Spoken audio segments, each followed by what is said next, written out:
나눔가 여러분, 오늘 말씀은 아사왕이 구스 사람 세라와의 전쟁 이후에 어떻게 유다의 종교 개혁을 추진했는가를 회고하고 있습니다. 세라와의 전쟁을 했을 때가 아사왕 즉위 10년째 되던 해였습니다. 그는 아사레라는 선지자의 가르침을 근거로 종교 개혁을 단행합니다. 즉위 15년 되는 해에 개혁을 마치고 하나님과 언약을 갱신하는 의식을 가지게 됩니다. 이때를 연도를 계산해 보면 주전 896년이 됩니다.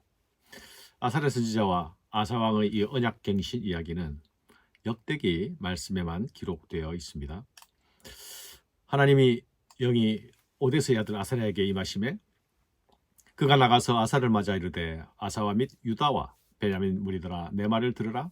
너희가 여호와와 함께하면 여호와께서 너희와 함께 하실지라. 너희가 만일 그를 찾으면 그가 너희와 만나게 되시려니와 너희가 만일 그를 버리면 그도 너희를 버리시리라. 하나님께서 아사랴를 통해 주신 말씀의 내용이 무엇입니까? 너희가 하나님을 찾으면 하나님이 너희를 만나 주실 것이고 너희가 하나님을 버린다면 하나님도 너희를 버리실 것이라는 말씀입니다. 구스와의 전쟁에서 돌아온 아사 왕에게 하나님은 전쟁의 승리보다 중요한 것이 무엇인지를 지금 말씀해 주시고 있는 것입니다. 전쟁의 승리보다 중요한 것은 바로 하나님과의 관계라는 것이죠. 하나님과 맺은 언약 관계에 성실히 임하기만 한다면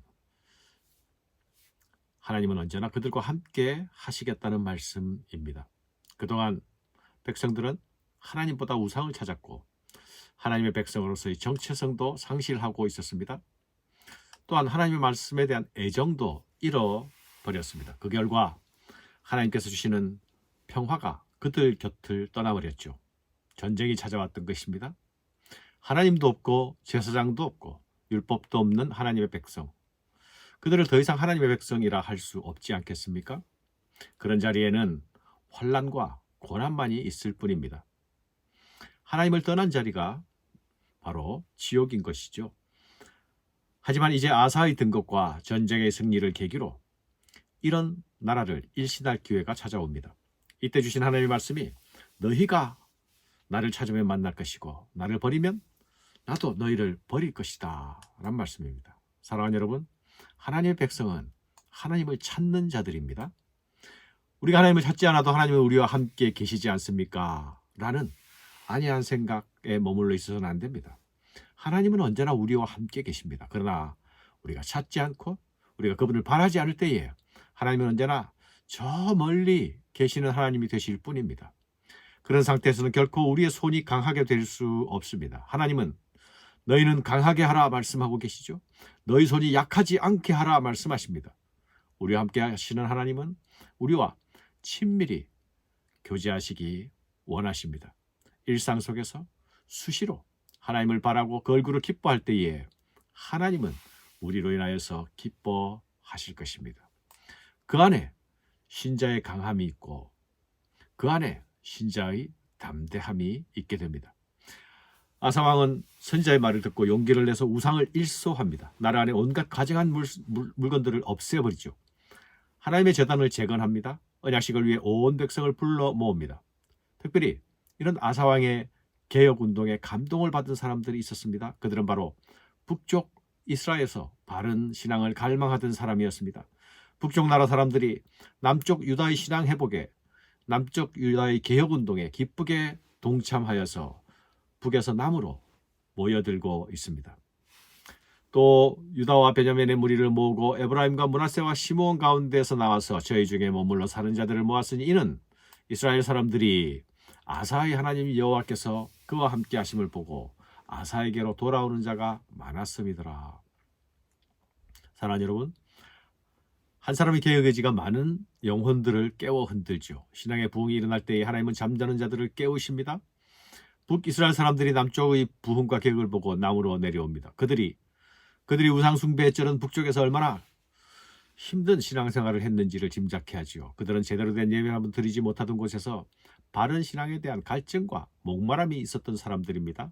남쪽에서 아사를 통해서 부흥의 불꽃이 피어오르자 그 불빛을 보고 남쪽으로 내려왔던 것입니다.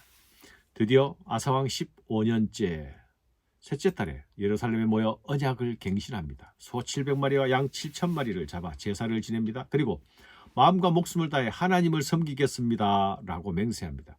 온 유다가 이 맹세를 기뻐한지라 무리가 마음을 다하여 맹세하고 뜻을 다하여 여호와를 찾았으므로 여호와께서도 그들을 만나주시고 그들의 사방에 평안을 주셨더라.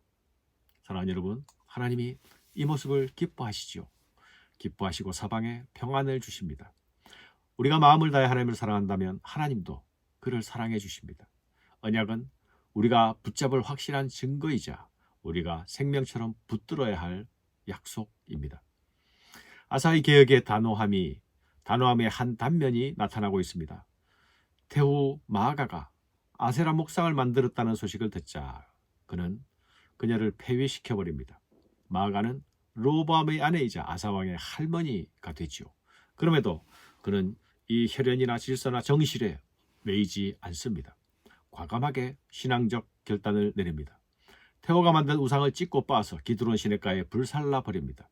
이로써 그가 하나님과 맺은 언약에 대한 실행 의지를 확고하게 천명하게 됩니다. 하나님은 이런 아사와 그를 따른 유다 백성들의 마음을 귀하게 여기셨습니다. 그들에게 복을 주시고 다시 전쟁이 없게 하십니다. 사랑하는 여러분, 이런 아사왕에 대한 역사가의 평가는 아주 후합니다. 아사의 마음이 일평생 온전하였다라고 말씀하고 있죠. 우리를 평가하시는 하나님의 마음은 컴퓨터 개척기와는 다릅니다. 아이를 바라보는 부모의 마음에 더 가깝습니다. 부모의 눈에 아이가 한 번 잘하면 마치 10번을 다 잘한 것 같이 반응하지 않습니까? 아사의 계획에는 산당은 제거하지 않았다라는 미흡함이 비록 있었지만 그의 마음이 온전하였다고 평가합니다. 그의 제외 기간 다시 전쟁이 없었다는 말씀은 하나님께서 그의 온전한 마음에 평화로서 응답해 주셨다는 것을 말씀하는 것이죠. 사랑하는 여러분, 우리가 하나님을 전심으로 대하면 하나님은 우리를 평화로 응답해 주십니다. 하나님과 바른 관계 안에서 누리는 가장 큰 복이 바로 평안이 아닙니까? 이는 내 속에서 생산되는 것이 아니라 하늘로부터 내려오는 것임을 기억해야 하겠습니다. 하나님과의 관계 안에서 임하는 것이다는 것을 기억해야 하겠습니다. 감사합니다.